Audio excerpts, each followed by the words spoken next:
Bueno, y aquí continuamos con nuestra verdad relativa. Elena, estamos en muy buena compañía en este momento. Son las 11:08 en la Argentina. Tenemos a la ministra de Gobierno de la provincia de Buenos Aires, María Teresa García, del otro lado, aquí junto a nosotros en la pantalla. Buen día, ministra. ¿Cómo le va? La saludan, bueno, Elena Calvin, directora de Prensa y Comunicación Institucional de la Universidad Nacional de Avellaneda, y quien le habla, Rodrigo Galiani, estudiante de Ciencia Política. ¿Cómo le va? ¿Qué tal? Buen día, ¿cómo le va?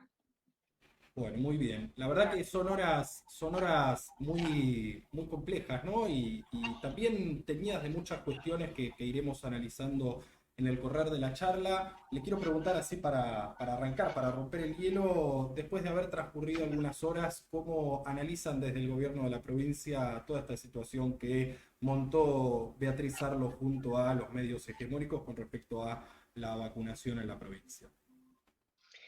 Bueno, está dentro de lo previsible de los ataques del macrismo y sus aliados o sus complacientes.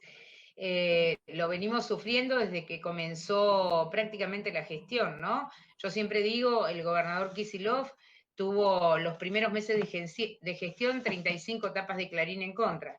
Ahora se vuelve a reflejar, fíjese usted que la escritora, después de salir de declarar, admitió haberse equivocado en la frase que usó para definir lo que había pasado, y sin embargo el día siguiente Clarín tituló nuevamente el título escándalo. Y por otra parte, la reflexión que me hago, que nos hacemos, es si la escritora 2 meses antes, yo lo vi justo en directo ese programa, estaba Mariano Recalde y le contestó a Mariano Recalde intempestivamente, si dijo algo parecido a por abajo de la mesa y no era así, ya en ese programa mintió, dejó 2 meses que avanzar el tema, y qué casualidad en el medio de los cuestionamientos por el vacunatorio VIP, por la vacuna, aparece esta mujer que fue citada por un juez para corroborar lo dicho y obviamente no lo pudo sostener. Entonces, la verdad que uno dice todo. El día lunes 8, el expresidente Macri hizo un Zoom con sus allegados, con sus dirigentes, en los que pidió que no se abandonara la campaña de denuncia y de ataque contra la vacunación. Y el día miércoles aparece este tema nuevamente reflejado en la tapa del diario. Digo, no hay que ser muy inteligente para darse cuenta que voluntaria o involuntariamente hay muchos personajes de la vida pública que quedan cómplices o que son funcionales a esta estrategia del macrismo sobre todo sobre la gestión de la pandemia y la vacunación. Clarísimo. Elena, tu pregunta. Sí, nada, resaltar, bueno, esto que decía la ministra, ¿no?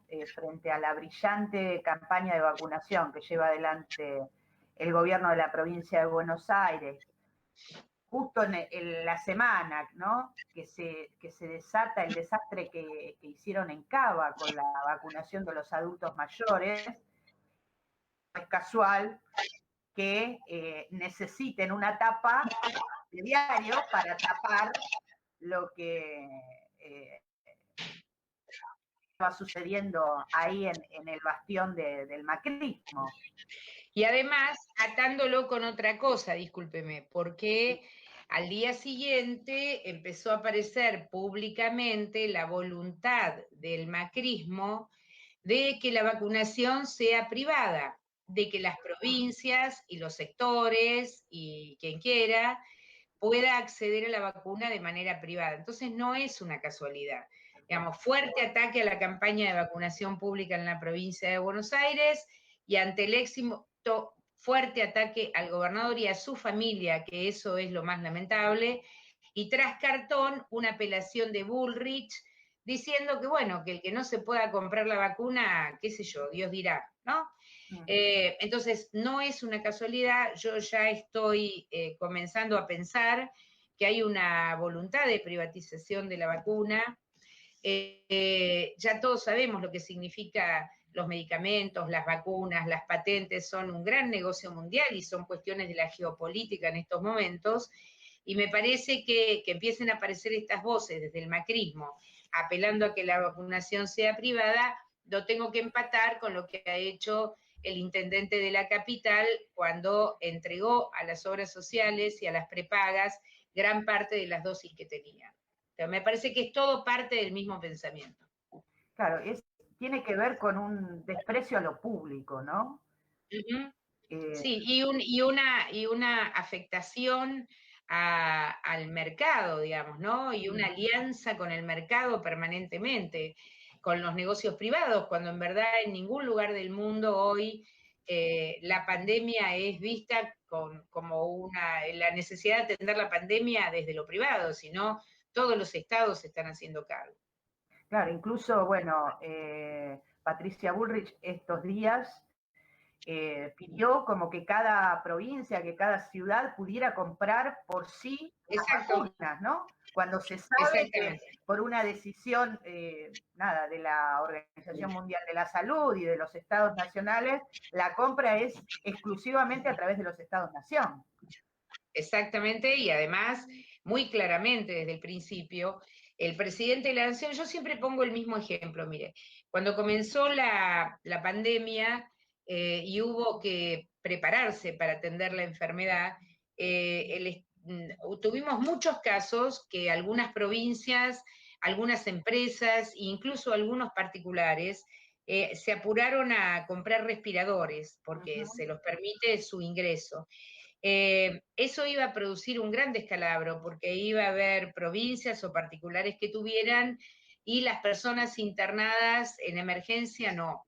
Así que el Estado tomó la decisión de concentrar la compra de respiradores, el exministro Ginés, el gobernador hizo lo propio, y fueron distribuidos en función de la cantidad de población de cada distrito, que me parece la distribución más justa y equitativa. En el caso de la vacuna ocurre lo mismo. La vacuna es del Estado, es gratuita, si bien es con consentimiento, no es obligatoria, la tiene que administrar el Estado para que con todos los defectos que podamos tener en la implementación haya realmente un tilde de equidad y de justicia. Si no, esto iba a ser un descalabro. Es los que más pueden y los que menos pueden, ¿no? Claro. Ministra, yo le quiero preguntar, porque hablamos de la red, hablamos de Patricia Bullrich. Usted desde el Ministerio de Gobierno tiene trato naturalmente con los intendentes e intendentas de los 135 municipios, muchos de los cuales pertenecen a Juntos por el Cambio o a la oposición en general. ¿Cómo es el trato con ellos? Teniendo en cuenta, digamos, que desde la conducción, si se quiere, de este frente opositor, se dicen y se hacen estas barbaridades. ¿Cómo reaccionan los intendentes y cómo es el trato que hay con la provincia? Mire, desde que comenzó el 20 de marzo la atención de esta enfermedad y la cuarentena, hemos tenido semanalmente, ha tenido el gobernador, yo en particular, charlas y reuniones con los intendentes. Recordemos el inicio de esto, había que fortalecer el sistema sanitario, que lo encontramos con 800 camas de terapia intensiva y en menos de un año lo llevamos a 2.200. Y las camas de terapia intensiva no fueron armadas y distribuidas de acuerdo a un signo político, fueron armadas y distribuidas como se ha hecho todo en la pandemia, en situación de equidad con todos los intendentes. Siempre hemos tenido buen vínculo. Siempre hay alguno o algunos que responden más al sector duro del macrismo, que buscan cualquier oportunidad para levantar la voz y después se esconden nuevamente, porque al día siguiente el gobierno les está mandando asistencia financiera, respiradores, vacunas, y la gente lo sabe, entonces es muy difícil que puedan sostener esas posturas, que son posturas para algunos sets de televisión exclusivamente. De hecho, los buscan siempre de los mismos lugares para hablar, no es casualidad. No puedo decir nada del resto de los intendentes. Mire, el radicalismo ha tenido un comportamiento impecable, es así también que el gobierno de la provincia ha tenido un trato equitativo para con todos, pero no hay jugadas extrañas, digamos, no hay golpes bajos. Hay algunos intendentes de Macri, de los más cercanos a Macri, los más duros, que sí lo hacen, pero yo creo que porque ellos están en campaña electoral. Claro. Y nosotros estamos en campaña de vacunación. O sea, la verdad que son dos campañas distintas. Clarísimo. Elena. Sí, no. digamos, se conjuga, como decía la ministra, la campaña electoral que viene para este año, ¿no? Que es donde se renuevan legisladores, la mitad de las cámaras, campaña de vacunación.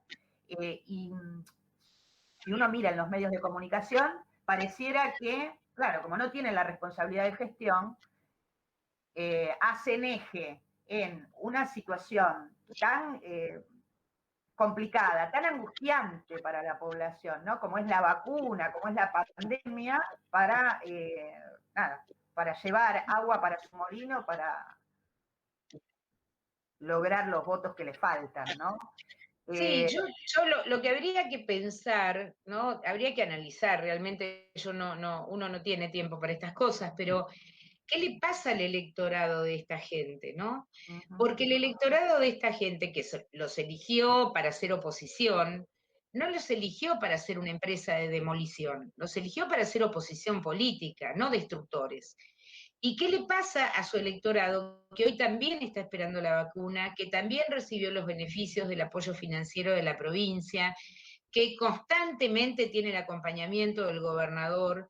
La gente lo advierte esto, así que me parece que aparecen poquito y desaparecen de inmediato porque saben que lo otro que los va a escuchar es su propio electorado, que yo no creo que estén muy de acuerdo con la postura de estos dirigentes. Sí, justamente en relación a eso, esta semana se conoció un estudio de la Universidad Nacional de Quilmes que hace un relevamiento, una encuesta, ¿no?, a la ciudadanía respecto a la situación de las vacunas y respecto a lo que consideran cuáles son las decisiones que debería tomar el presidente si surge una segunda ola de contagio fuerte, ¿no? Y la verdad, lo que los investigadores reflejan, ¿no?, en el análisis de esos datos, tiene que ver con que la mayoría de la población, esta muestra está tomada en provincia de Buenos Aires y en Cava, bastante representativa, la mayoría de esta gente está de acuerdo con las decisiones que toma el gobierno nacional y el gobierno de provincia, pero le hacen creer que son la minoría. Estos, digamos, como esta oposición que tiene a su disposición todos los medios de comunicación, pareciera que son más que, digamos, que los ciudadanos y ciudadanas que están de acuerdo con cuidarse, con las medidas de cuidado que va tomando el gobierno, que esto tiene que ver con esto que hablamos del poder hegemónico, del discurso dominante, ¿no?, que tienen los medios de comunicación, de hacerle creer a la población que eso es lo que tiene que ser, ¿no?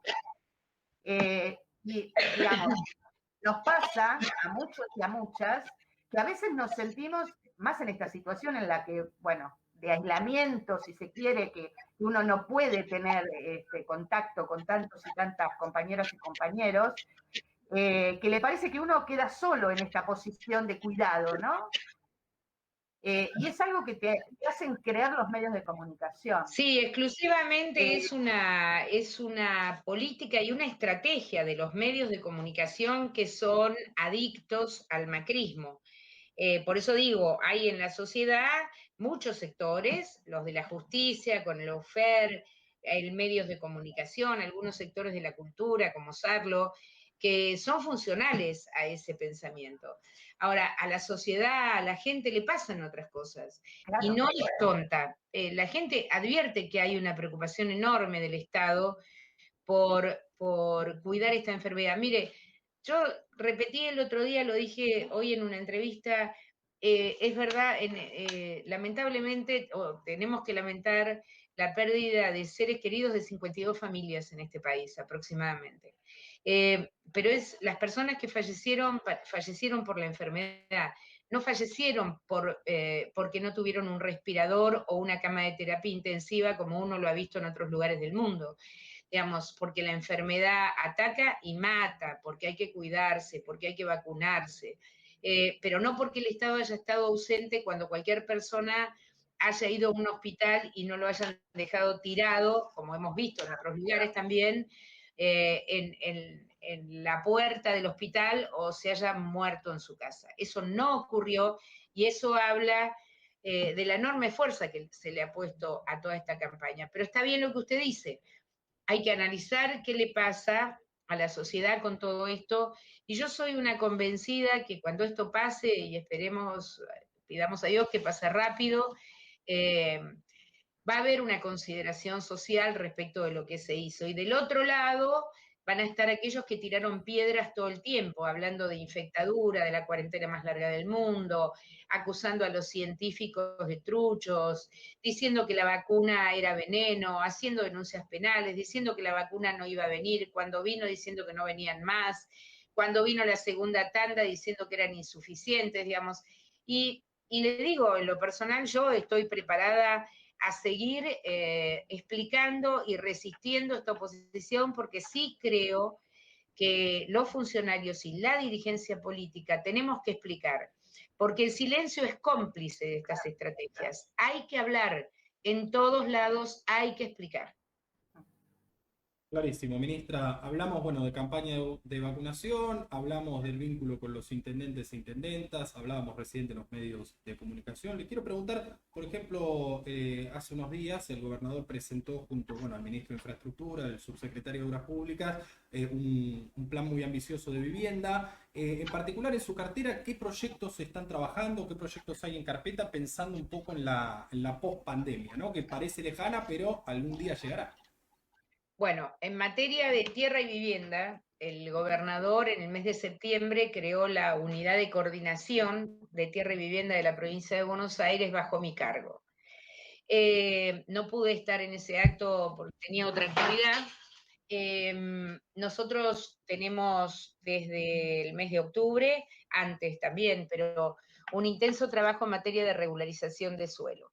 La provincia de Buenos Aires ha perdido muchísima tierra fiscal, producto de la desidia del Estado, en el mejor de los casos, y de la apropiación de la tierra por manos privadas con mirada para el costado del Estado en otros de los casos. Así que la primera tarea es la recuperación y registración de toda la tierra pública en la provincia de Buenos Aires, sobre todo tierra urbanizable con servicios, que es la que va a estar para armar y para diseñar los distintos programas de vivienda. Luego estamos con un proceso de normalización, de puesta en norma de todas las nuevas urbanizaciones o barrios cerrados de toda la provincia. Había 1000 emprendimientos o barrios cerrados o nuevas urbanizaciones sin estar puestos en norma. Esto implica perjuicio para todos, porque primero el propietario de esos lugares que compró de buena fe se encuentra con que solo tiene un boleto de compraventa, no tiene título de propiedad, no tiene escritura, porque se ha hecho en formato de fideicomiso o se le ha entregado un acta, digamos, pero la verdad que título precario. Segundo, pierde el Estado provincial porque no recauda lo que tiene que recaudar, porque ARBA cobra como macizo al emprendimiento y cada administración luego descarga en sus habitantes la totalidad, pero no está bien hecho el cálculo de la percepción. Claro. Y finalmente perdemos todos, porque es imposible pensar en una provincia, diseñarla y programarla en los tiempos que se vienen, con un conurbano en el que viven 13 millones de personas aproximadamente, en el que ya no hay un metro de tierra para diseñar programas de vivienda, en el que cada vez más gente se muda al conurbano, y la falta de planificación hace ya que no solamente el primer cordón, sino el segundo cordón y el tercer cordón estén complicados. Así que nos hemos dado una política de ordenamiento de suelo. Estamos trabajando con todos los municipios para poner en norma su código de ordenamiento urbano para su planificación, y con los barrios cerrados estamos trabajando desde el mes de enero, sobre todo porque el barrio cerrado, una vez que se pone en norma, el hecho generador es la subdivisión, y eso permite la aplicación de la 14449, que es la ley de cesión de tierras en favor del municipio. Entonces, la verdad que abordado desde todos los lugares posibles, estamos avanzando muchísimo. Mire, ya tenemos la primera producción de tierra en beneficio del municipio, en Presidente Perón, 56 hectáreas. En San Vicente estamos cerca de las 40 hectáreas y ya estamos muy avanzados en Pilar, en Escobar, en los lugares donde en verdad hay concentración de emprendimientos cerrados. Claro. Esto le va a permitir primero a los intendentes tener tierra para poder utilizar en viviendas sociales, viviendas populares, pero también le va a permitir a la provincia poder diseñar el uso de su suelo, que hasta ahora no lo había podido hacer. Muy bueno todo esto que nos está contando. Es importante también que la ciudadanía sepa del otro lado, que los bonaerenses, las bonaerenses sepan bueno, además de todo el denodado esfuerzo que se está poniendo en la campaña de vacunación, el gobierno de la provincia y naturalmente también el gobierno nacional están abocados a otras temáticas para el día después de todo esto. Le hago la Sí, última. sumado a eso, perdón, que Sí, es sí. una tarea enorme. Hemos terminado de registrar después de un año toda la tierra pública del Delta, otro lugar donde la tierra pública desapareció mágicamente. Así que tenemos un mapeo, tenemos un mapa inteligente con tablero que nos permite identificar todas las parcelas, sobre todo de aquellos que estaban haciendo uso de la tierra del Delta para emprendimiento, fundamentalmente para producción forestal, y hacía 20 o 25 años que no pagaban canon, a pesar de tener convenio. Ya tenemos los primeros expedientes ejecutados para el pago de canon, que lo han hecho el 1 de enero, y esta semana ya son 6 más. Así que bueno, la idea de normalizar, de poner en norma, de regularizar, para el gobernador Kicillof, y yo comparto absolutamente, es una responsabilidad indelegable del Estado. Clarísimo, clarísimo, y bueno, totalmente de acuerdo con este concepto. Le decía que le iba a hacer la última, no sé después Elena si le querrá hacer alguna más, por lo menos de mi parte. El presidente en este momento, el presidente de la Nación, se encuentra en la provincia de Chubut por todo el tema que tiene que ver con los incendios en la comarca andina, y le quería preguntar también en la provincia de Buenos Aires, en estas horas se han registrado incendios particularmente en la ciudad de Tandil, si ustedes, bueno, naturalmente estarán en contacto con el intendente y preguntarle, esto va la pregunta, si se estudia por estas horas realizar una denuncia penal en el caso de que esto se compruebe que ha sido intencional, como sucede, por ejemplo, en la Patagonia. Bueno, en principio ahora están tratando de apagar el fuego en las sierras de Tandil, trabaja Emergencia Civil de la provincia, bomberos, la policía provincial. Una vez que se logre calmar el fuego, que es lo más importante, porque además hoy va a ser un día de mucho calor en la zona, muy seco, se empezará con la investigación.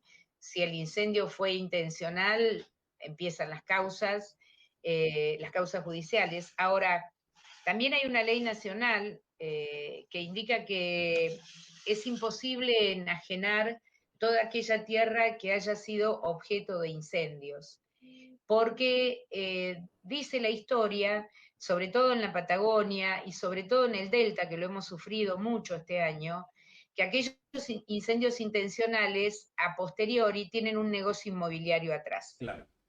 Entonces, hay una ley que ahora va a impedir la venta de esa tierra. Nosotros estamos muy atentos todo el año en el Delta, que es lo que puedo hablar, estuvimos muy atentos de los focos que tuvimos en segunda y tercera sección, porque atrás de eso ya sabemos que vienen iniciativas inmobiliarias privadas. Creo que hay que seguir el tema muy de cerca. Hoy el presidente está en Lago Puelo, en la comarca andina, en Epuyén, El Hoyo, que fue la comunidad más castigada, Las Golondrinas. Ha estado Cabandien el día de ayer, y me parece que lo que está claro es que hay una mirada del gobierno puntual sobre estas situaciones, porque en la Patagonia es una constante. Conozco gente, tengo gente amiga, que da cuenta que después del incendio de una ladera viene un emprendimiento inmobiliario inmediatamente. Totalmente. Elena, te dejo hacer la última y ya la dejamos tranquila la. No, más que pregunta, lo que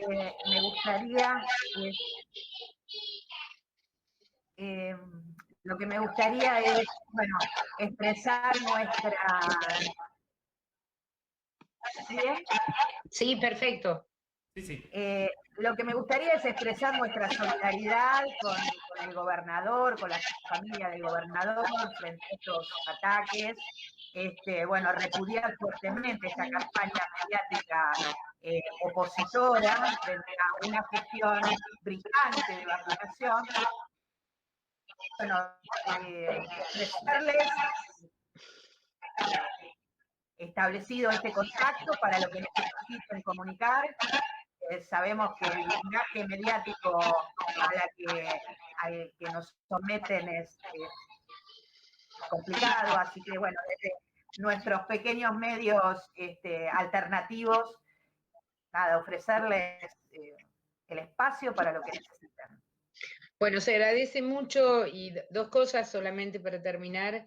Es verdad lo que usted dice, le vamos a transmitir al gobernador la solidaridad, a él y a su familia. Y le iba a hacer una nota color. A mí me gusta mucho el cine y he visto recurrentemente la saga del Padrino, ¿no? Que me pareció una excelente película. Y ayer me acordaba y pensaba, bueno, los únicos que amenazan a la familia son las mafias. La mafia sí amenaza a la mujer y a los hijos. El resto de los seres humanos no, nos las arreglamos solitos. Y decir que ayer cuando yo salí, obviamente, a manifestar mi postura en redes respecto de la denuncia de Yamil Santoro y otro diputado nacional, un mamarracho además, hoy creo que nunca coleccioné tantos insultos en mi Twitter como hoy.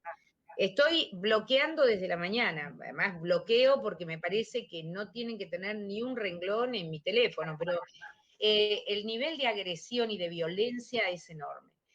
Creo que con esto la respuesta que tenemos que dar, sobre todo la que tiene que dar Kicillof, es generarle tranquilidad a la gente y hacer lo que tiene que hacer, que es seguir vacunando. Lo quieren frenar, no hay que permitirlo. Claro, no distraerse, que no permitamos que nos distraigan, digamos, en la construcción, ¿no? Así es, así es. Bueno, ministra, yo de mi parte, agradecida, ministra, por este ratito que nos ha regalado para nuestros compañeros y compañeras. Este es un espacio compañero, así que muchos de nuestros oyentes van a estar agradecidos de haber podido escucharla. Bueno, fue con cariño, porque además está mi nieta, vino mi nieta a visitarme, que es muy chiquitita, así que me muero de ganas de estar con ella. Bien, bien, muchísimas gracias. A ustedes. Buen día. Un abrazo, ministra, buen día para usted también. Era Teresa García, la ministra de Gobierno de la provincia de Buenos Aires.